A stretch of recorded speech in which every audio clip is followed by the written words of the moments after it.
everyone. I think we're live. Hello. I'm Carrie, and I'm running for Community Organization Director for Neighborhood Council. And I'm Erin Cueto, and I am running for the Service Club Chair. And I'm Jennifer Busher. I'm running for at-large community interest. Maybe we say why we're running. Sure. I decided to run for Neighborhood Council because I was bothered by the fact that our current Neighborhood Council doesn't accurately reflect our community. It's not representative of our community. And by running, potentially getting on Neighborhood Council, that we would be maybe just a little bit closer to having it be more representative. For me, I've always kind of gone into my goal has always been to be very involved with the community, whether that be through Westchester Rotary, which I do now, and I saw neighborhood council as another opportunity that kind of fits a need, and I kind of see a lot of room for improvement on the council, and where a lot of good work can be done. And for me, I think I was the very last person to join this flight. So this wonderful group of people had already come together, and when I heard what they were doing and what their goals were, I wanted to be part of it. I should mention really quick, because I kind of just jumped in really super fast, that we're at my house. It's really hot in here for some reason. We're all like, just for the air conditioning on. And it may be because we're nervous, and it may be because we're having lots of fun. But if you're at home and would like a beverage, just go get yourself a beverage while you listen to us chatter away. All right. Who wants to go first? Anybody? I can go first. Or do you want to go first? Go We're so awkward. So we know you've got some questions, but we also have some passions that we kind of want to speak about that we hope will let you all get to know us a little bit better, and even further explain why we are running for neighborhood council and what we hope to accomplish should we get elected. So something that's kind of been rattling around in my brain for a while, and I will apologize in advance because these ideas are still marinating, so they may not be fully coherent, but I'm going to do my best. One of the things that I've been thinking a lot about as I am observing and listening to and participating in the conversations that are happening throughout our community about Westchester Park and the unhoused who live there. I've actually been going back to think a lot about this book, Raising White Kids, which I read in a book club with a lot of other amazing moms in the Westchester area, facilitated very graciously by Alyssa. And this book was a really powerful read. The conversations that we had, the conversations and the discussions that we had during book club were very powerful. And one of the things, you're probably wondering how that connects to the park. One of the things that really stood out to me in reading this book is that we don't learn racism directly. It's not like any parent sits down at the kitchen table, looks their children in the eyes and says, Black people are bad. It just doesn't work like that. It's very indirect. It's very subtle. And I think something that's so challenging if you are trying to raise your children to be anti-racist is that it's pervasive and it's everywhere in our society. And so you have to be kind of constantly aware of it and constantly talking about it if you are going to change the narrative in your own home and how your kids see the world. And so when I hear the conversations that are happening about the park, I just worry that there are a lot of stereotypes that are being reinforced in the way that we are having these conversations. A lot of biases, a lot of, really negative ideas about poverty, about mental health, about addiction. And I want to, just like we talked about in book club and with reading this book, I want to challenge that narrative and think about other ways that we can have conversations that still talk about these things because they are very real problems. But how do we do it in a way that doesn't feed into and generate more fear. I don't want my children to be scared of people that are different than them. And also these things like mental health and addiction, they happen to people that live in houses too. And I want to challenge the stigmatization that surrounds those issues because they can happen to anybody, whether you live in a house or you don't live in a house. So those are some kind of things that I've been thinking through. And I don't have all the answers. I mess up every day as a parent. I say I do the wrong thing all the time, but like this North Star that I'm trying to keep in mind as I approach parenting is like, how do I raise my children to respectfully acknowledge difference? How do oh my God, I lost my train of thought. Sorry. How do I don't want them to be afraid of people that are different than them. And I want them to always be able to see the humanity in other people, even if those people are different than they are. And I keep thinking about that Rooted in Community Grassroots Neighbors video that's been posted all over Facebook that hopefully most of you have seen. And so many moms in that video talk about modeling the behavior for their children and getting their kids involved in community service from a really young age and teaching them how to contribute to their community and help their neighbors. And when we walk around the park on Monday nights, Carrie always brings her kids. Heather has brought her boys. And this week I brought Ada. And it was a really wonderful experience to walk around the park as moms and parents with our kids meeting our neighbors. I think that that's an awesome mentality as a parent, and yeah, for me personally as a parent, empathy is one of the biggest, empathy and compassion are probably the biggest things I try to imbue in my children. And a lot of times what I see with people interacting in the park and in other situations, um, isn't empathy. It's not compassion. There might be a lot of sympathy going on. There might be a lot of fear, a lot of anxiety. But I think that the way that we're interacting with people, we're not feeling that compassion and empathy. It's I think when you meet other people and you do service, I always think of it. I that we are always helping our neighbors.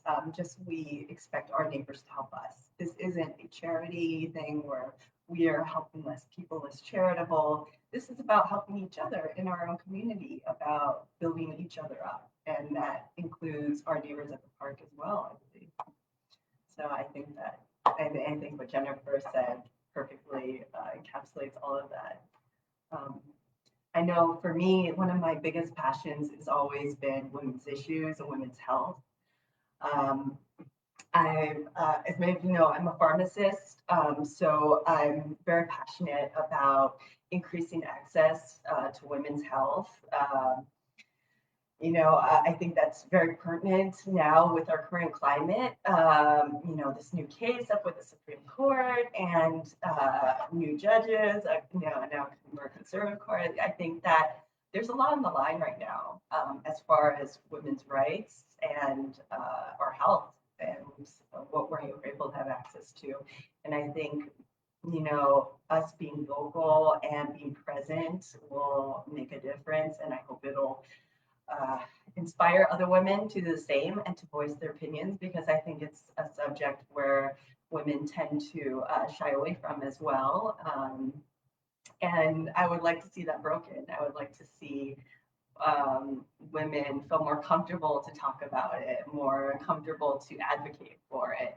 And I am excited to do that in any way I can. I'm not the most creative person in thinking of those avenues, but I am always love, putting those together when I can find people that do have those great ideas.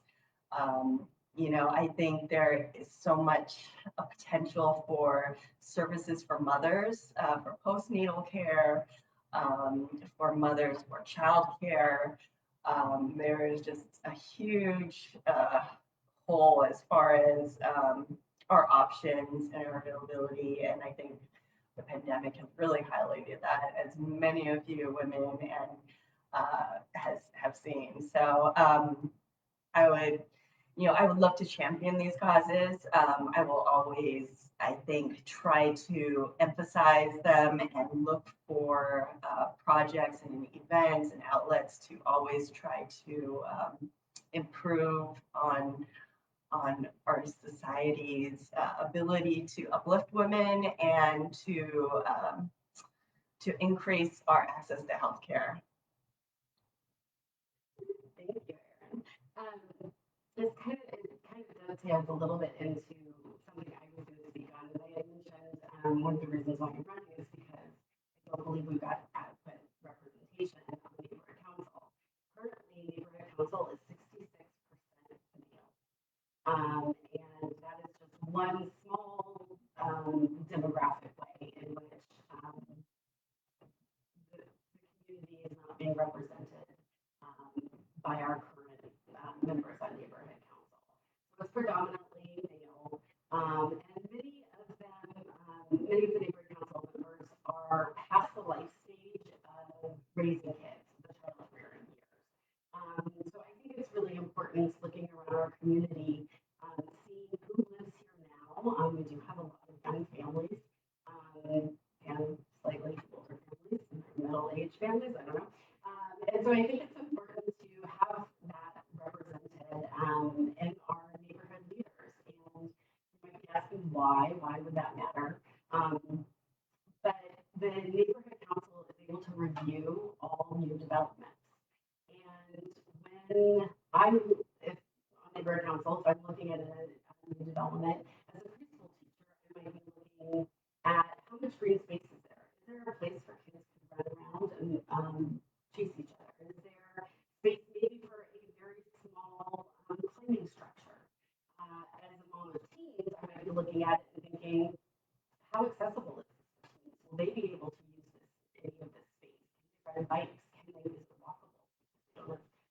They don't have driver's license yet. As a mom, I also would be looking at new developments to see whether or not something's environmentally conscious, because that's something that's important to me.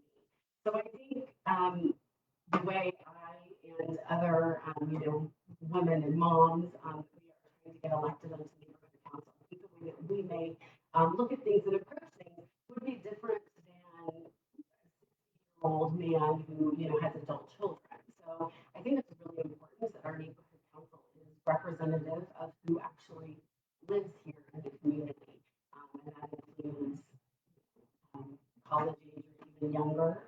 There is the opportunity to have a youth seat, which can be somebody as young as 16 years old. They're members of our community. So I think a wide variety of people should be on neighborhood council, because our neighborhood has a wide variety of people. It needs to be more diverse and more balanced than who is currently holding seats. And I should say that the three of us are all running on the slate together. There are 12 of us total. It's the Westchester Playa Forward slate, and you can learn more about us at forward2021.org. So some people had given us questions ahead of time, and we thought we would just answer a couple. Yeah, I can. So one of the questions was, what is your favorite Westchester event? So for me, I'm going to kind of return to put on my Rotary hat again. I'm a big Rotary person, but I always love the annual Rotary Youth Book Sale. It always happens on Memorial Day weekend, which is coming up. And it's an event where people like from all over the town come in, and there are people that just stay there for hours, and you meet people, you meet your neighbors, you chat with people, maybe see acquaintances you haven't seen for a year. So it's kind of this nice meeting point, an event that a lot of people in the community look forward to. And it's just a cool thing. I know that it's an event that takes a lot of work by all the volunteers, and they continue to put it on. I think just that more of a, because they realize that the community likes it so much. And as far as I know we have a plethora of traditional events here in Westchester, like the 4th of July parade. But I think there might be like room for some more. I think that we can always add a few more. And one of our other slate members, Stephanie, was recommending the other day or mentioning, she was like, you know what? Westchester doesn't have anything for Pride, which was very striking because, a lot of cities and neighborhoods do. And I think that's a fantastic suggestion. I think there's a lot of potential there for celebration, for a lot of people to come and be proud and represent, and as well as for businesses to get involved. I think there's huge potential economically, as well as personally for the community. So I think that's something like I would really love to pursue if I get on the neighborhood council. I can't remember the exact wording of the question that I'm going to answer, but it was something along the lines of, how, if you are elected to a neighborhood council, how will you coordinate and work with Council District 11 and with the larger city?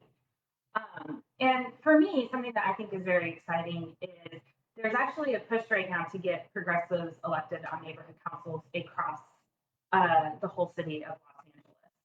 And I would really like to, if that happens, if we're successful, I'd really like to see us be able to build coalitions across different neighborhood councils, with people with shared values, so that we could work together to put more pressure on City Hall. An individual neighborhood council does have some influence, but if we could network with other neighborhood councils, we might have more power and more influence.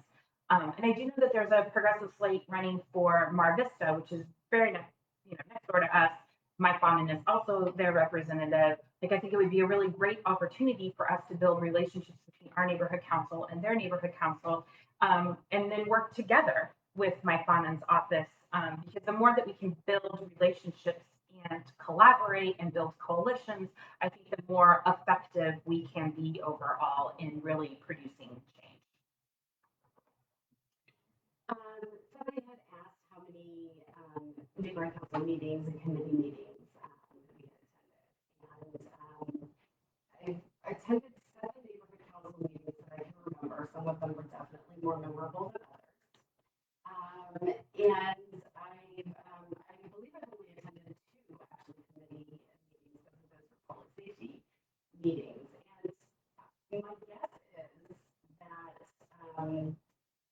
I would be above average for general stakeholders in terms of how many meetings are attended. Obviously, there are people that regularly go.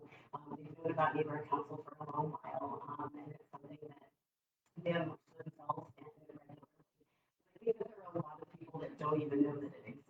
And so even with 7 meetings in my belt, I think that could be more than a significant amount of our community.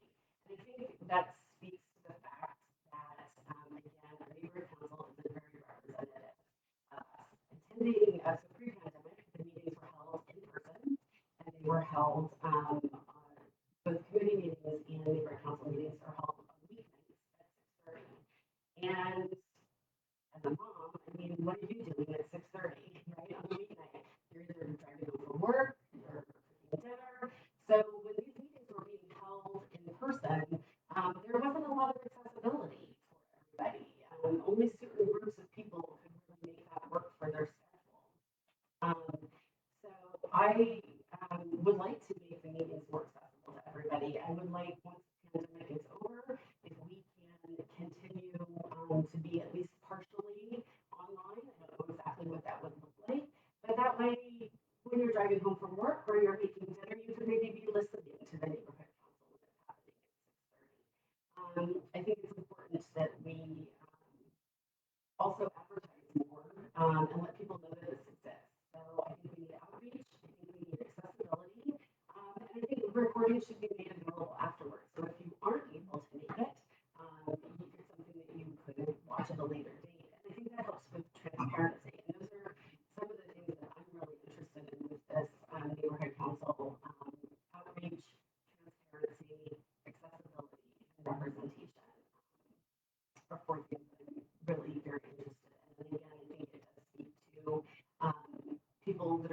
the neighborhood council being in a particular stage where, you know, it's more accessible for them, and it might not be for other people, like moms, working moms. So that's something that I would like to see change.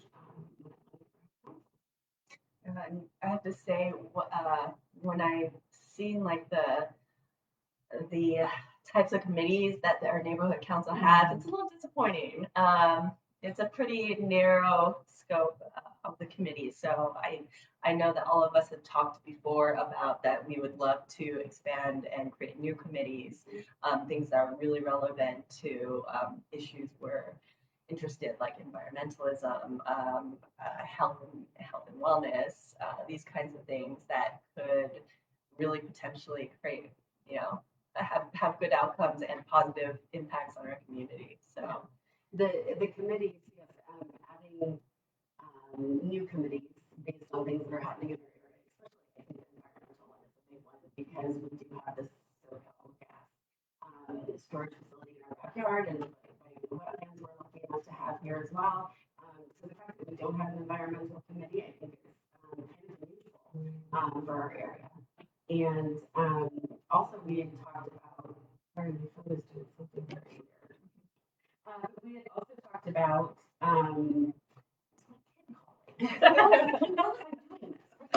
sorry.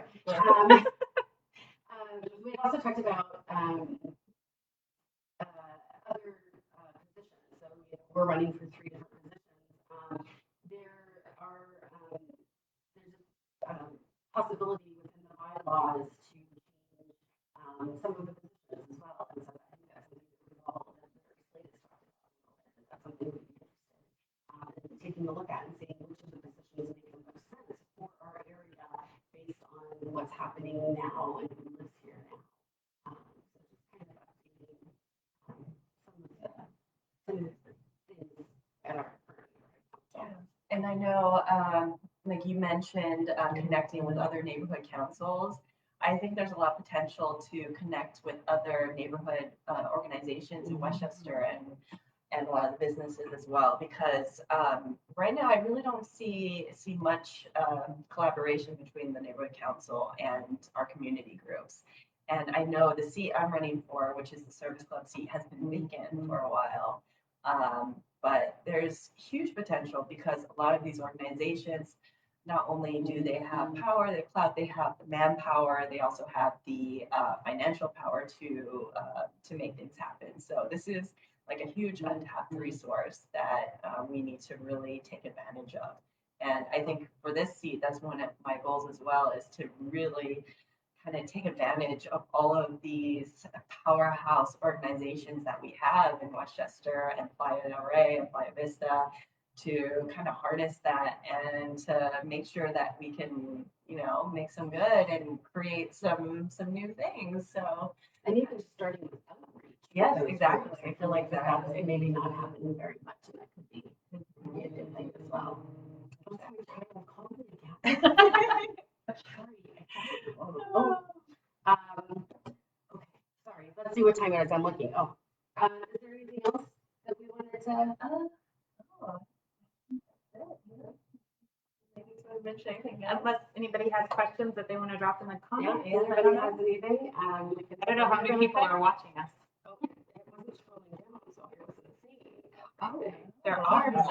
I know, I was cutting in and out. Get your microphone. Talk louder. Oh dear. Sorry, guys. Oh, no, it's glitchy. She said really great things. You're the only one we can't hear. That's so weird. It's my computer. Why can't, maybe, I'm really sorry, if you guys were unable to hear me. I'm not sure.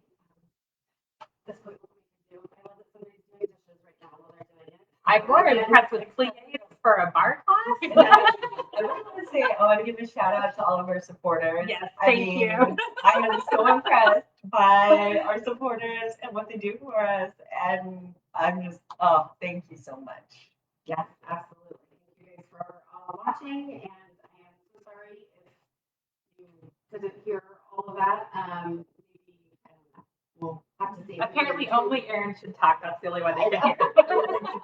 I guess I'm the talking I dog. guess it's the microphone or something, but anyway. all have a good night. So cheers. Yeah. Bye. Yes, cheers. Thank you all so much. Thank you so much, you guys. Have a good evening. Bye.